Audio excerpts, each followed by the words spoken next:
Okay, so good evening and welcome to one and all. A pleasure to have the opportunity to do a little learning with you. Just to do a kind of 60-second recap of where we are. In our first two sessions, we introduced the character and the works of Rabbi Yosie Karo. Predominantly in the Ottoman Empire, Rabbi Yosie Karo began in 1522, exactly 500 years ago, working on his Beit Yosef, completed and published in 1550. And in 1564, in Safed, he published his Shulchan Aruch, which is a much abbreviated, apodictic, halakhic text, which may be intended to be a complement to the Beit Yosef, but also functioned as an independent work. Roughly at the same time, also in the middle of the 16th century, in a very different location in Krakow, Rav Moshe Isserlis, as we talked about in our most recent session, wrote two parallel works, in addition to other works. The Darkei Moshe, which was an Ashkenazic commentary to the Tur to correspond functionally to the Beit Yosef's Sephardic commentary to the Tur. And we'll return to this in a few moments, the Rama wrote glosses.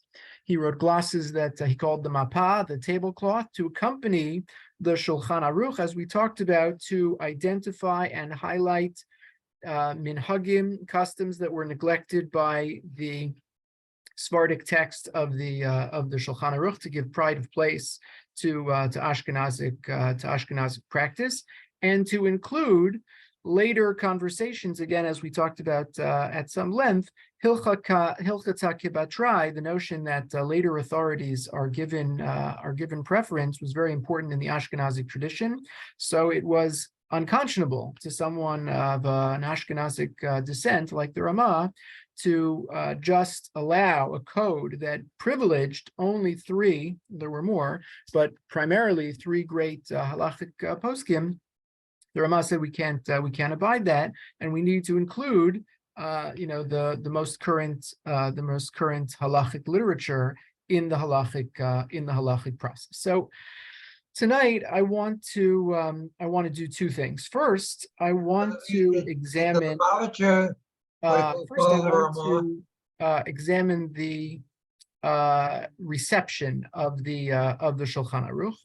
What did it mean that in the 16th century this text was accepted, quote unquote, and was it accepted? So I want to go back to the time period of the Shulchan Aruch itself and examine how it was received, and then I want to zoom out and ask what really is one of, I would say, the most central questions to the halachic process.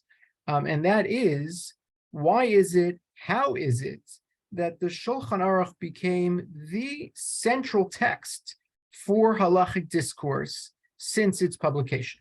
And we feel it and we know it kind of intuitively. I have for you on your source sheets in source number 1, an excerpt from a biography of Rabbi Yosie Karo by a man called Tzvi Werblowski. The book is called Joseph Karo, Lawyer and Mystic. And he just says in a kind of offhanded way, and toward the opening, the social impact of the Shulchan Aruch was unprecedented. Its reception by Jews everywhere meant that for all ordinary purposes, one and the same manual was the de facto standard of reference. Even more, the Shulchan Aruch came to represent the summa of Jewish life. It was the valid formulation of practical Judaism that henceforth dominated Israel. Few literary documents, apart from the Bible, the Talmud, and perhaps the prayer book, have acquired such immense practical and symbolic social value in Jewish history. And I think that's quite well said. It's not really an exaggeration, right? Few books in the last 500 years, when it comes to Jewish life, to Jewish practice, few books could possibly compare or compete with the Shulchan Aruch, and I want to try and understand why that is. It's a big question. So to begin, I want to return with you, as I said, to the 16th century and just notice ever so briefly, a handful of the reactions of Rabbi Yosef Karo's contemporaries and some of his successors. Again, he dies in the 1570s, 1575. These books are published toward the end of his life. The Shulchan Aruch is published in 1564. The Shulchan Aruch with the glosses of a Ramah, this is also going to be important, published as a single book in 1572 for the first time. Okay, so we start to get reactions toward the end of the 16th century, beginning of the 17th century. What does it mean that this book called the Shulchan Aruch is around? Should we use it? Should we adopt it? What's the reaction? So of course we understand that many people, rabbis included, accepted the work, received the work, and were excited about the work. Again, we'll, for the purposes of this conversation, limit our discussion to the Shulchan Aruch. Everyone appreciated the Beit Yosef was a monument. What an extraordinary collection of sources and evaluation of sources. Really just a monumental work, an extraordinary work. And then again, subsequent to this, the kind of consolidation of that work in the form of the Shulchan Aruch, laws without necessarily lots of background. So a lot of people readily accepted that this is, wow, what a wonderful work of scholarship and what a resource, right? It can save us all the time and energy of having to search for laws and sources and practical applications of halacha. What an amazing resource. But as we'll see in a moment, that reaction was far from universal. So I begin this part of the shir with the reaction of a man called Reb Solomon Luria, Reb Shlomo Luria. Reb Shlomo Luria was born in 1510 and died in 1573. So again, almost an exact contemporary, a little younger than Rabbi Yosef Karo, a little older than the Ramah, dies in the same century as Rabbi Yosef Karo. And he's an Ashkenazic scholar. First cousin of the Ramah, of Rav Moshe Isserlis, and the Yam Shel Shlomo was a genius, a towering rabbinic figure, and he opposed the Shulchan Aruch on a number of grounds. He shared the Ramah's concerns that this was principally a Sephardic text that attempted to paskin for Jews all over the world. And he said, what about us Ashkenazim? But he said, even more than that, I object to a text that neglects to include the Talmudic discourse. Okay, and I'll just share with you one excerpt. So the Yam Shel Shlomo, I have a couple excerpts here from his introduction to Bava Kama. And you look at the end of source number 2, the last 2 lines, just sort of summarized in the interest of time. V'lachein lo emin l'shum echad min ha'mechabrim yoser mechaviro. He says, you can't just pick an author. You can't just pick a book and say, I'm going to go with this book to be my posek, to be my halachic guide. Af sheyesh echra gadol bein malosam, even if something recommends it. L'mishim urgal behem b'iyun rav. Okay, because someone studied and they decided this is right. B'chol makom haTalmud hu hamachriya, and this is the key line. He says, in every case, you have to go back to the Gemara. The Talmudic discourse will be dispositive. V'rayos bruros yitztaku v'yitnu edi, and you have to be able to adduce proof from the Talmudic texts to be able to arrive at a valid halachic conclusion. V'lifamim mechaber echad kivan halacha v'lo mitamea. And sometimes, we'll follow a particular conclusion, not for their reasons. First, he says you have to master the Talmud, and you can't paskin halacha from a book. You have to paskin halacha from the Gemara. And so, being true to this argument, the Maharshal decided to author an alternative book. He said, "I'll write a guide to halacha to compete with the Shulchan Aruch." And rather than basing it on a halachic code, as the Shulchan Aruch did, it basically follows the Torah. He says, I'm going to write a commentary, a halachically oriented commentary to the Talmud. Okay, here's Maseches Baba Kama, and here's my commentary to it. And if you want to know the halacha of what happens in this case of damage, you can look here. And here's my Halakhic commentary to Kiddushin. And you want to know the halachas of what happens when a man wants to get married to a woman, and here's my commentary. So you can guess which of the two became the bestseller and which one we've not heard of. Okay. Now, take nothing away from the scholarship or the erudition of the Maharshal. Right? Brilliant, right? The learning, it's stunning, right? And if you're sitting in a base medrash and you have 3 hours to learn through a sugya, you're going to want the Maharshal because he's going to have something amazing and enlightening to say about the sugya. But if you don't have 3 hours, you're not going to pull it off the shelf. You're going to look at the Shulchan Aruch because he's given you the bottom line without having to weave in and out of all the sources. So this was objection number one to the publication and popularization of the Shulchan Aruch. The Maharshal says it's nice to have a book with some bottom lines. But what's going to happen? People are going to pick up the book and read the bottom line, and they're going to totally neglect the Talmud. And the Talmud is the basis for the entirety of the Halakhic discourse. You can't neglect the Talmud. The Maharal, who I have for you in the following source, and I'm jumping a little, not temporally, but geographically, because as you know, the Maharal spent the better part of his life in Prague. Just to remind you of his dates, we don't really know when he's born, but around 1520, he dies in 1609.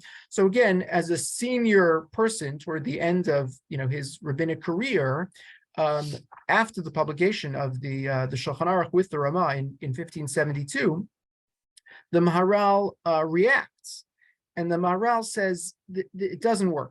You can't prioritize these kinds of halachic books. The Maharal spent the better part of his life attempting to overhaul the Ashkenazic education system, and he always wanted to give pride of place to the Mishnah and to the Talmud. And he says publishing books like the Shulchan Aruch runs counter to this goal. And he writes so beautifully in source number 3, the bold. He says, "Ve'ilu yadu hamechabrim ki achiborim ahem yu garmim shiyu ozvim es haTalmud legamrei v'yu poskim mitoch achiborim lo hayu mechabrim osam." He says, if you would have stopped the authors of the Shulchan Aruch and the Ramah, Rabbi Yosef Karo and Rav Moshe Isserlis, if you would have stopped them on the street and said, you know what is going to happen when your book becomes popular? What's going to happen is that people are going to stop learning Gemara. He said if you would have told them that, they would have dropped their quills and never written their books. Same argument as the Maharshal. He says you can't do it, right? The idea that you might replace the Talmud is so upsetting to me. You have to just shelve these projects and go back to the learning itself, go back to the Gemara. The next personality that I want to introduce you to is a kind of tragic figure. Some of you may have met Professor Lawrence Kaplan. He's been at the Jewish Center many times. He was with us for a number of yontifs over the past few years before COVID. He wrote his doctoral dissertation on a man that we call colloquially the Lavush, Reb Mordechai Jaffe. Yaffe in Hebrew, Jaffe, Mordechai Jaffe in English. Mordechai Jaffe, again, almost an exact contemporary, born around 1530, dies in 1612, and spent some of his time in Prague. Was actually born in Prague, but traveled to Poland to study with Rav Moshe Isserlis and the Maharshal. Okay, so he's a student of two of the people that figure prominently in this discussion. And in 1550, the Beit Yosef appears. Okay, in 1550, the Beit Yosef appears, and the Lavush, that's the name of the book that he eventually publishes. Reb Mordechai Jaffe gets a hold of the Beit Yosef. And if you remember, the Beit Yosef is filled with learning and sources, and it's It's very involved and very developed. And the Levush says, this is too long. Okay. So there's this amazing period between 1550 and 1564 where the world has access to the Beit Yosef, but not yet the Shulchan Aruch. Okay, the long version, but not yet the short. And there's a reaction in the interim where Mordechai Jaffe says, this is an amazing book, but it's not going to be too accessible to people. I need a shorter version. So he sets to work starting to consolidate the Beit Yosef. Amazing project. I'm going to take this amazing book and I'm going to consolidate it and make it more user-friendly. He's living in Prague at the time. It just so happens in 1561, the Jews are expelled from Prague. And he has to flee, and he ends up in Venice, and he ends up in the Republic of Venice in the early 1560s. Do you remember 1564 is the date I mentioned that the Shulchan Aruch is published, and the Shulchan Aruch is published in Venice. Okay. So he's there. He's Johnny on the spot. Right, I actually have it for you. This is the first version of the Shulchan Aruch. You could buy this if you want. There's sometimes some auctions online. I think you could get this, $200,000-$300,000. This could be yours if you have any spare change lying around. First edition of the Shulchan Aruch, mint condition, Venice, 1564. Okay. So I say this is a little bit of a tragic story. He's there and rolling off the printing press, around the corner from his house. How big is, right, the Jewish ghetto in Venice? You've been there. So rolling off the printing press around the corner from his house is the Shulchan Aruch. And he's like, oh my gosh, right? My whole project that I've been working on for a decade of consolidating the Beit Yosef, the author himself did it. So what am I going to do it better than the author? The author himself did it. Rabbi Yosie Karo published his Shulchan Aruch. So he says, okay, it's over. That project is over. So you ready? This is why it's tragic. He says, I have a new project. You know what my new project is? Again, 1564, the Shulchan Aruch is published. I'm going to telegraph it for you. 1572, the Ramah is published. So there's an 8-year period in the middle there where the world has the Shulchan Aruch, but no Ramah. So Levush says, you know what I'm going to do? The Shulchan Aruch thing, it's amazing. And I know it's going to be a bestseller, but it's too limited because it's so Sephardic dominated. I'll write the Ashkenazic contribution to the Shulchan Aruch. Okay. So you ready for this? 1571, he moves back to Poland. 1572, the Ramah comes out. And the Levush says, now look what happens. I was trying to, I'm just a good Jew. I'm trying to contribute and add my voice, and we'll cover for the Ashkenazim who didn't get enough play in the story of the Shulchan Aruch. And the Ramah beats him to it. And the Ramah publishes, and again, this is going to be important. We're going to come back to this in a couple minutes. The Ramah publishes in the same book. Okay, so it becomes one unified whole, just called the Shulchan Aruch. But now you have the Shulchan Aruch with the glosses of the Ramah, Sephardic tradition, Ashkenazic tradition, all in one spot. And the Levush says, well, somebody beat me to it again. Okay. I may have said the wrong date. The glosses of the Ramah are published 1578. So the Levush is now, right, you'd think like up a creek. The Beit Yosef is published, the Darkei Moshe is published, the Shulchan Aruch with the Ramah. What's left? He's been working on this project for 30 years. Okay, so I'll just share with you. It doesn't stop him. Okay, a very prolific man, and he writes this beautiful series of books. It's called the Levush, and it's 10 volumes. And he says, if you could just jump in to source number 4. So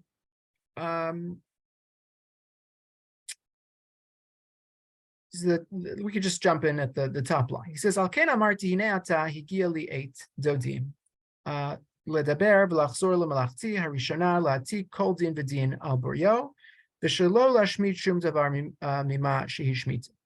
He says, the Shulchan Aruch comes out with the Ramah. but it's still, in my view, it's not complete. There's still stuff that's missing. Okay? And he's a genius. He knows all these sources. He says, I'm going to add to it. He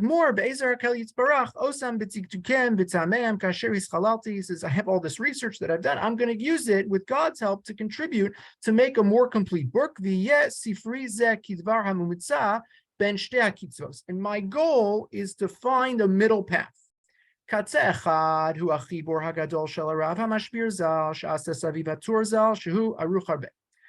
you have the Beit Yosef.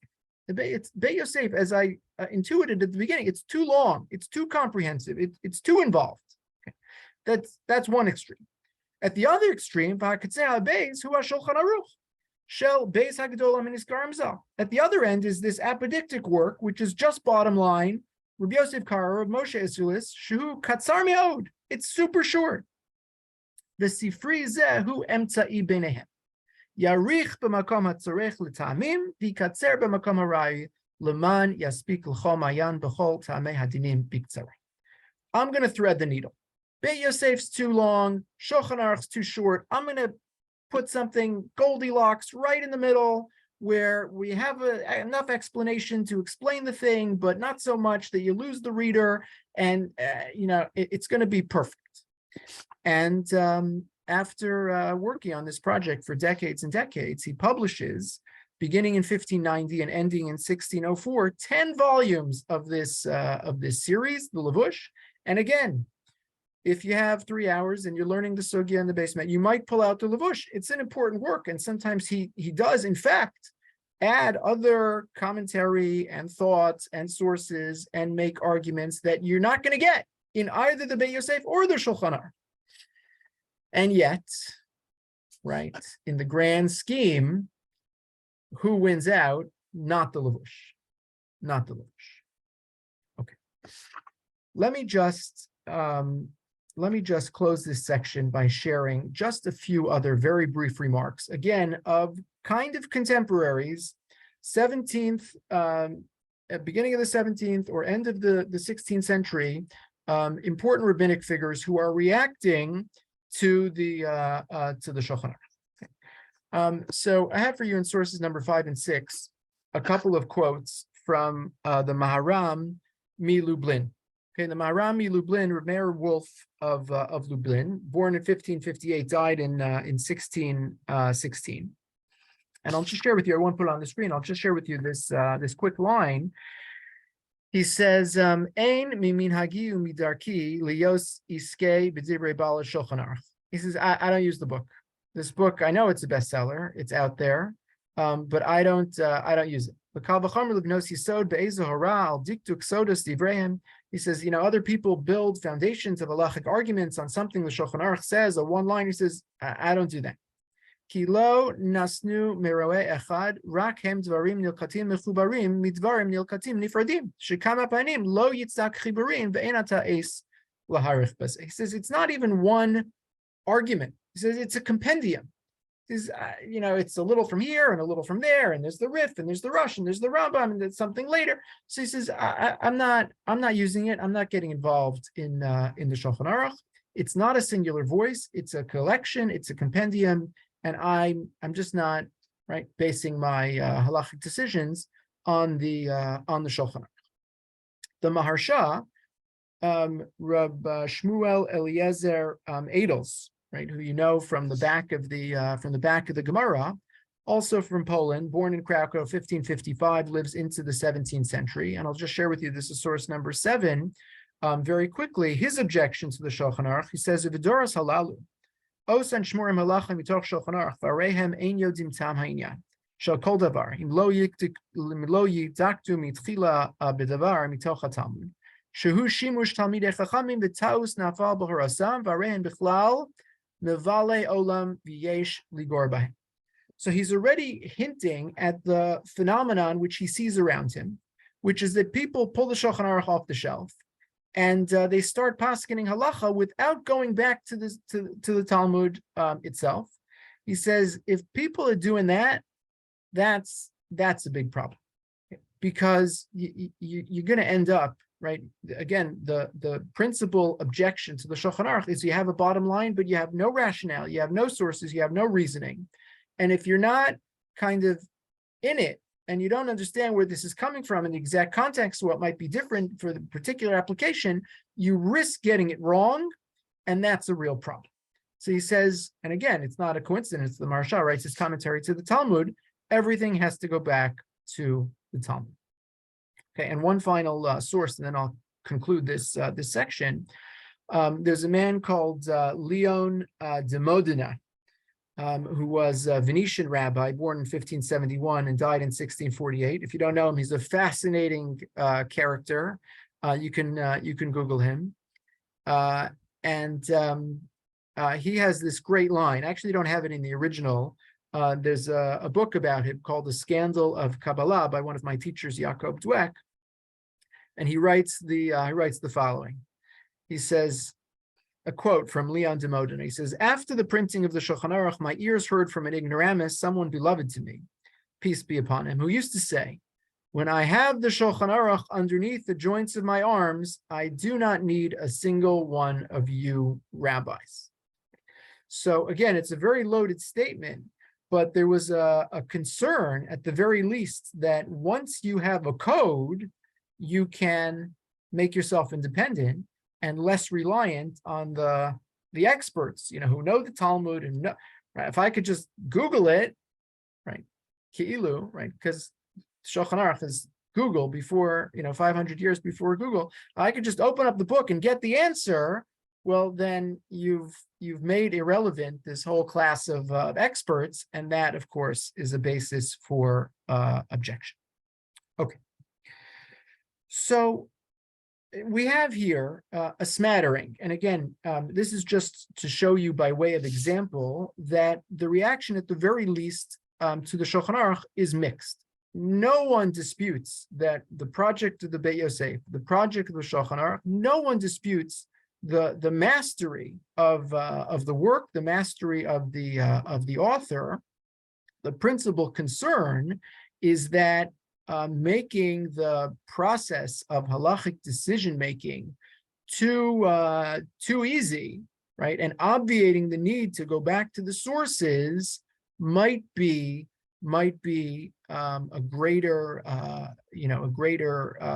challenge to the halakhic process than the gain that one could see by the introduction of a work like this. Okay, so let me pause here and ask if there are any questions or comments, and then I want to shift to the $64,000 question of what it is that has made the Shulchan Aruch the authoritative code of Jewish law in the course of Jewish history.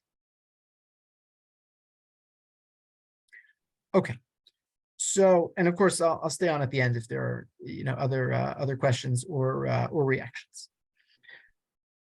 It's a big question, and I'll just preface it by saying the fact that there's not an obvious answer is itself very telling. And from a perspective of history, even when you're present, right, even when history is close by, the reasons and the causes and the rationales are not always clear, right? Again, it's not just the passage of time that obscures the answers to questions like this. If I took a survey and asked the people on this in this class, why did the Soviet Union collapse? So it's not one answer, right? Somebody might say, oh, it's politics. Somebody might say it's economics. Somebody might say it's ideology. Somebody might say you could think of 7 different answers to that question, and people could make strong arguments in favor of any of them. So why did the Shulchan Aruch become the decisive code of Jewish law? What made it so is a difficult question. What I want to do is share with you 5 approaches to answering this question.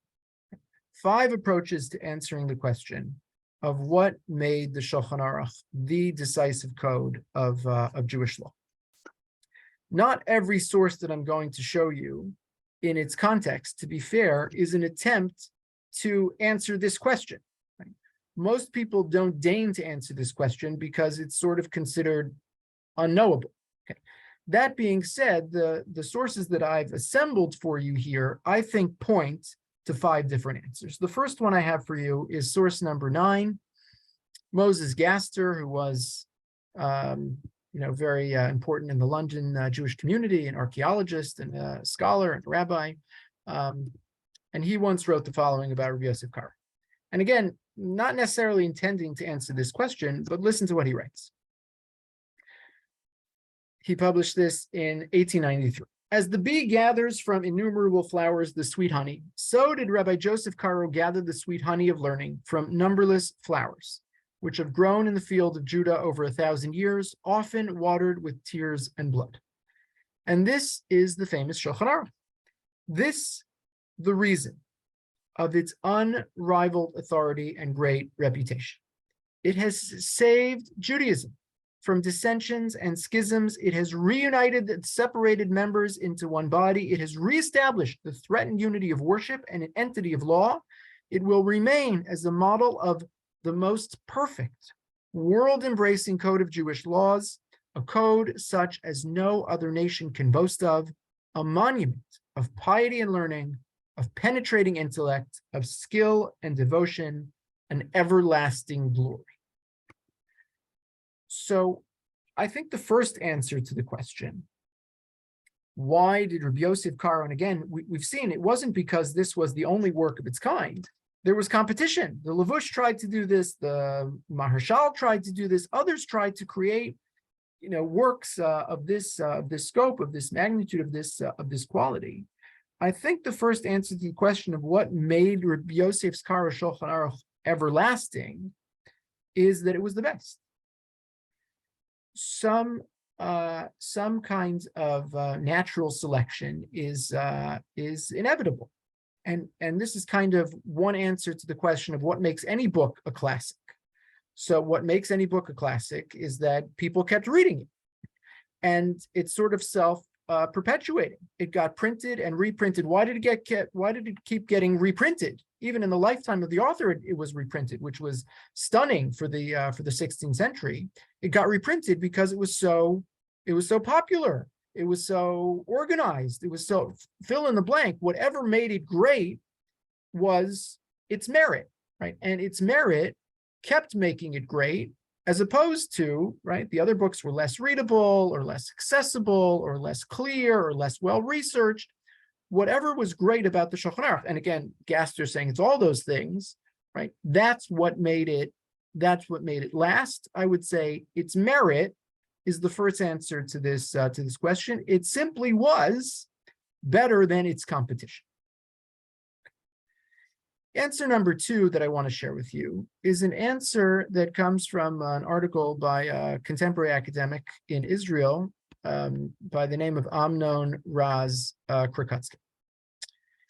And he said, kind of just by the by, in an article that's not principally about the Shulchan Aruch, he said the Shulchan Aruch embodies, source number 10, the Shulchan Aruch embodies many aspects associated with the advent of print, such as unification, distribution, the rise of new codes, new communities of readers, and the standardization of textual tradition and praxis.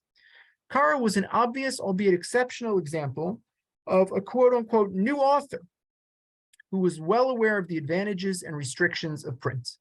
The explicit purpose of the book was popularization, namely to make the law available to both scholars and lay people, and the author was well aware that it would be quickly disseminated throughout the Jewish world and hoped that it would bring unification and consensus.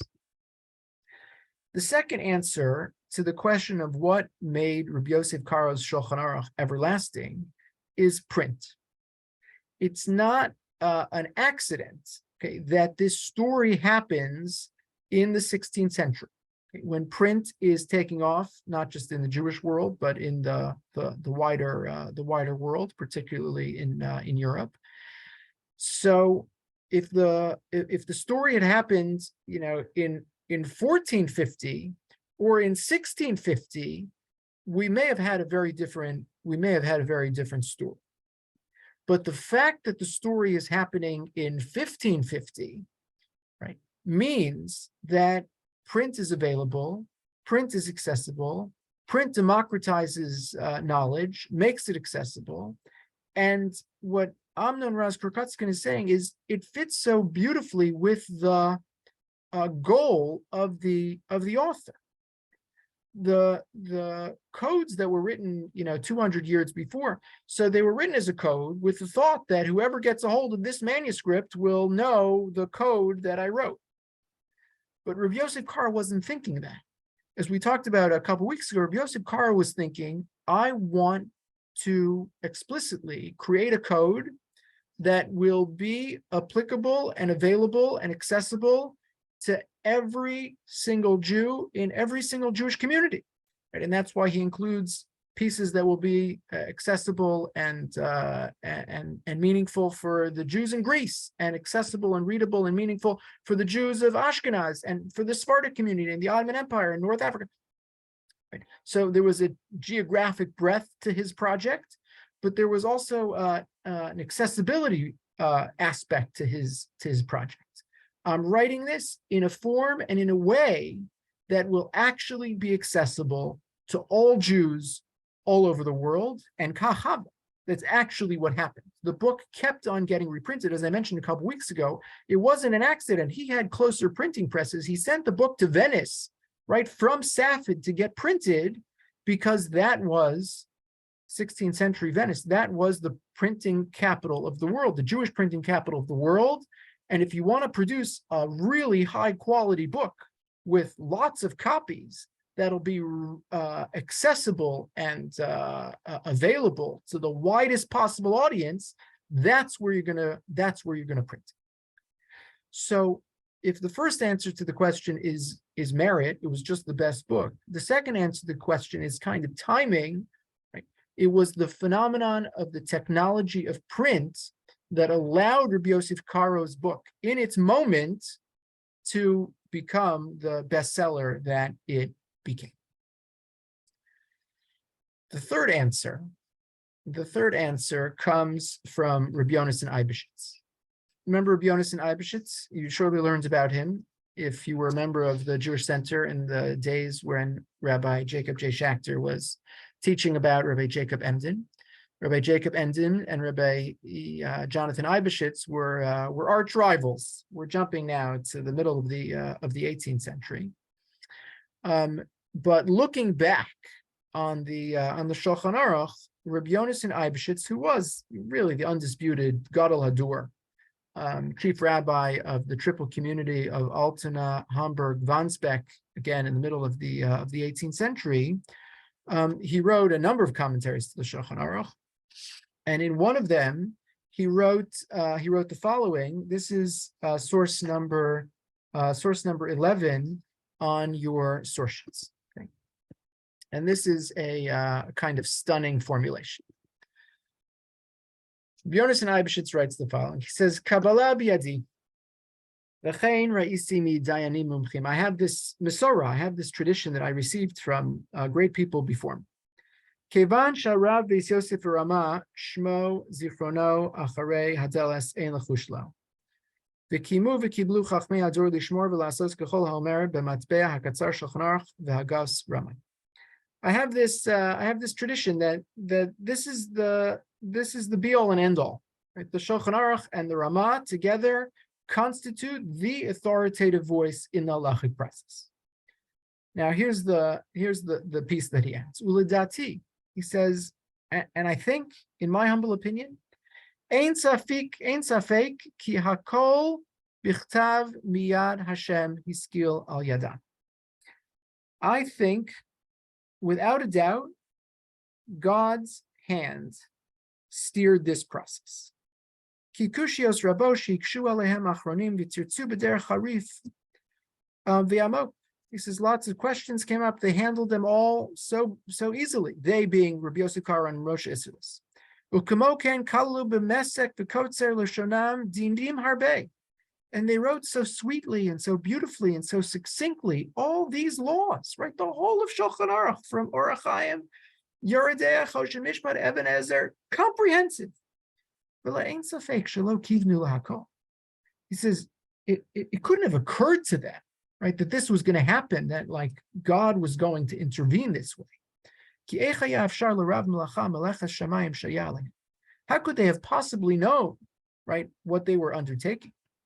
ומיהו הגבר שיעשה חיבור על כל התורה לקוח מכל דברי הראשונים והאחרונים ולא יכבד עליהם מלאכה מלאך השמיים? It's impossible.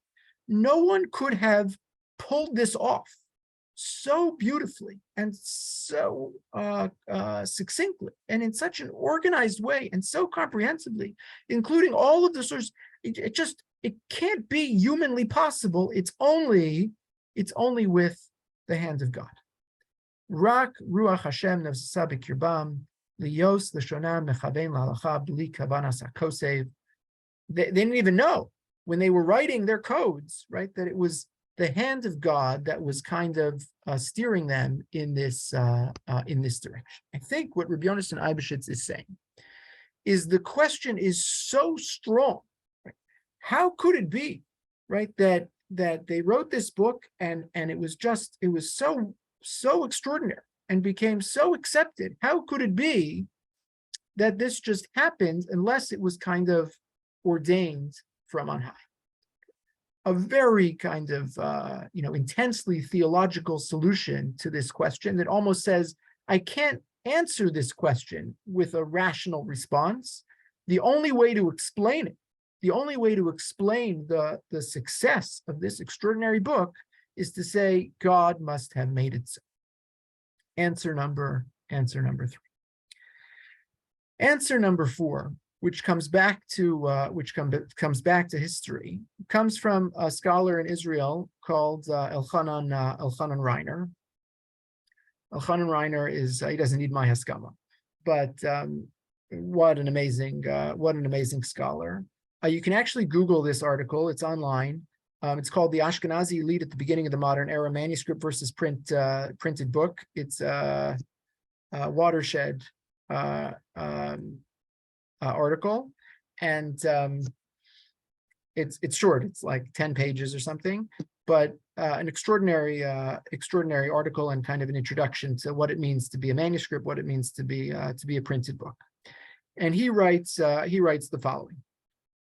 It's just everything he writes is kind of jaw-dropping. So just take 2 minutes to read you this excerpt. It says the book named Shulchan Aruch was written by Rabbi Joseph Karo, the Sephardi, in Safed in the years 1555 to 63, and first printed Venice 1565. Okay. It was not the author's intention to write a major legal code for poskim. The very opposite. Alongside his commentary, Beit Yosef, of the Arba Turim, in which he laid down up-to-date rules of legal decision and filled in gaps remaining since the completion of the tour, the last code completed before his time in 14th century Spain. He had written the Shulchan Aruch as a manual for laymen and students, that is, for the less learned strata of society. And again, it's a little debatable because he says both in the introduction to his Shulchan Aruch. He sort of wants it to be a compliment to the learned students who have mastered the Beit Yosef and can review the decisions by just looking at the conclusions in the Shulchan Aruch. But at the same time, the Shulchan Aruch functions as a kind of shorthand for students. You could see it in the quote he has for you in the footnote. The great work that I composed in the Arba Turim, which I'm in the footnote now, which I have called the Beit Yosef, in which I have concluded all the laws that may be found in the works of all the poskim, new and old. I've seen fit to collect its teachings in abbreviated fashion so that the Lord's perfect Torah shall be fluent in the mouths of all men of Israel. Moreover, young students shall study it constantly, memorize its words. The knowledge acquired in childhood shall be well ordered in their mouths from a young age. That's why he wrote the Shulchan. That the Shulchan Aruch, contrary to its author's intentions, became the most authoritative legal code of Jewry, is due, what's his answer? Is due to Ramah. You ready? The edition of Shulchan Aruch printed in Krakow in 1578 to 1580 included glosses by Ramah, which, so he explained in the introduction, were intended to introduce Ashkenazi custom into the work of the Sephardi author. The fact that he wove his comments into the main text as glosses indicates, besides upholding the traditional Ashkenazi attitude toward to a text, that the work itself, meant to serve as a textbook for laymen, had been accepted in Ramah's yeshiva at Krakow as a student's reference book. The Ramah didn't say, I'm writing a book to compete with the Shulchan Aruch. He says, I'm writing a book to complement the Shulchan Aruch. The Shulchan Aruch is accepted. We're all sitting here, we're all studying it. I'm going to write my glosses in the book and publish them together. instead of the Arbaturim, the main text for the study of poskim in the Ashkenazi yeshiva, up to Ramah's day. That's what they all used to study. They used to say, okay, we want to learn halacha, let's open up a tour. He says, no. He chose to use the new book, which was free of accumulated layers of glosses and emendations, up to date, new, lucid, arranged along the same lines as the old Turim, so that it was easily introduced into the yeshiva curriculum. This was the crucial step in altering the canonical status of the Shulchan Aruch. Thus, the Turim became the second work of medieval Ashkenazi canon that Ramah had replaced with a new book. So maybe I'll just read 3 more lines, okay, 1 more paragraph. So although it's generally accepted that Ramah's glosses were intended to supplement the Sephardi text and adjust it to Ashkenazi usage, his work was actually far more complicated. More than just introducing Ashkenazi practice at the appropriate place, he in fact edited and screened it. Quite deliberately, his glosses discarded rather than preserved the bulk of the corpus of Ashkenazi customs left over from the Middle Ages. Because he incorporated only a small part of the Ashkenazi practice into the Shulchan Aruch, the material that had not entered the Shulchan Aruch gradually disappeared from the consciousness and everyday life of the Ashkenazi community. Okay, which is a fascinating way to think about the Ramah, not as additive, but actually limiting. Okay. And again, it's part of a larger conversation, which I'm happy to have at a later time. But for purposes of this conversation, what Elchanan Reiner is telling us is that what made the Shulchan Aruch canonical, what made it everlasting, was the Ramah. Because the Ramah said, right, the Ramah, again, he's the Gadol Hadur in Ashkenaz. He took the book and said, this is going to be our book, right? And then everyone listened. And because the Ramah added his glosses, it became the single guide for Jews, Sephardic, and Ashkenaz. Answer number 4, Elchanan Reiner says, it was the Ramah's decision to make the Shulchan Aruch canonical, to add his glosses to it, that in fact made it canonical. Conclude with one final answer. The Chidah, another extraordinary figure, Rabbi Chaim Yosef David Azulai, was a Palestinian rabbi who spent the better part of his career, maybe not the better part of his career, but a significant part of his career, traveling through Europe, collecting money for the indigent Jews. He was a Sephardic rabbi, for the indigent Sephardic Jews of Palestine. And he wrote like dozens and dozens of books, including a travel log of every place that he went to day by day. I went to the community of Mannheim and they were so welcoming and they gave me a place to stay and they wrote a big check. And then I went to the next community and they threw me out of town. They had no interest in me, and what a terrible thing. And then I went to the next town and I met the Pnei Yoshua, and what a life-changing experience it was to meet some amazing figure for another conversation. The Chidah wrote a book, kind of encyclopedia of Jewish names, 2 parts. One is Jewish names, and the other is Jewish books. And you can look up the entry of any Jewish name, a rabbi, or the book, and you can find out anything that he has. Okay, he's a bibliophile, had all kinds of books and in all kinds of manuscripts, and he'd met all these people, and he had traveled the world, and he says everything that he knows about that person or about that book. So he says, and I have this for you in source number 13. And I'll just summarize it because we're running out of time. He says, I just want to let you know a story, which again, I don't think we have corroborated, but there's no reason not to believe in.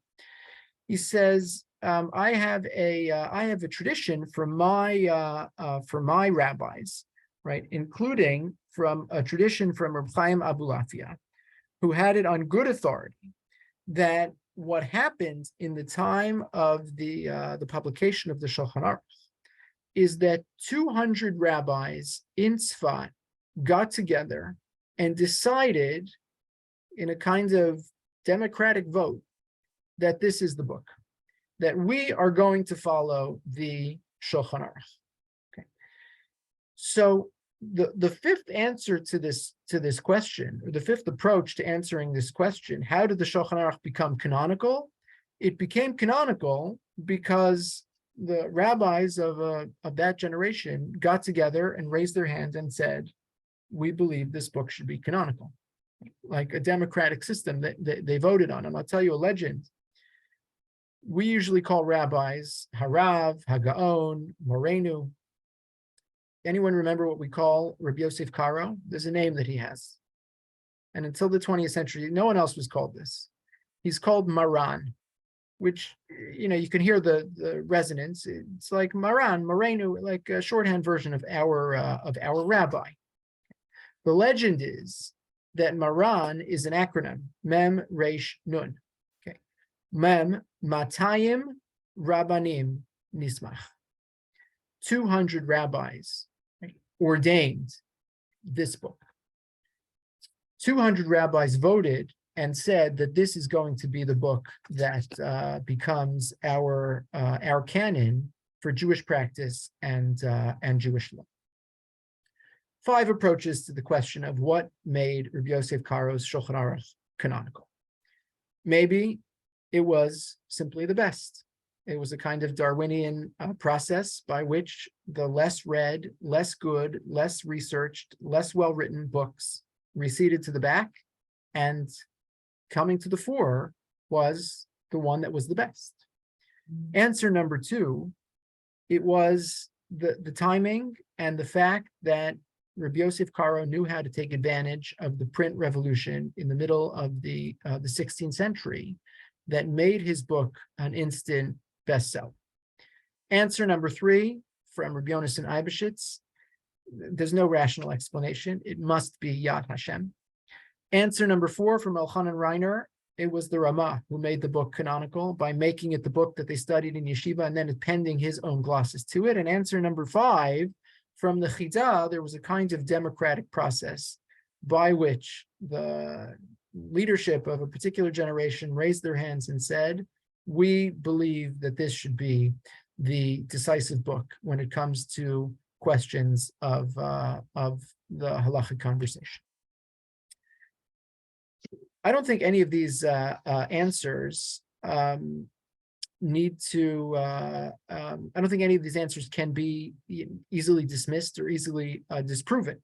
Right? And in fact, I actually think that they're kind of complementary. And if you think about them as one kind of holistic approach, right? There's merit, there's timing, there's luck, there's destiny, there's some democracy, right? These are all important factors. You're not going to be able to tease out one and say, that's the only one. Surely not, right? But I think collectively thinking about the impact of each of these 5 approaches gets us pretty near the finish line to understanding how it is that in the course of 500 years, to this moment, right, we're still using the Shulchan Aruch as a decisive book of Jewish law. What an extraordinary story to create a book that would be as relevant in its own time as it would be 500 years later. Okay, and I'll just conclude by saying that what's perhaps equally, if not more extraordinary, is that it generated generations of commentaries that both made it more canonical to the extent that such a formulation is legitimate, and expanded its scope by keeping it relevant by incorporating in every generation the newest application of its laws. Next week, that's kind of the direction I want to go, to think about the Taz, the Shach, and the Magen Avraham, 3 of the most important commentators of the next century in 17th century Europe, who appended their own halachic works to the text of the Shulchan Aruch. So I'm going to stop here, but I hope you'll join us next week, and I'm happy to stay on to take questions or comments.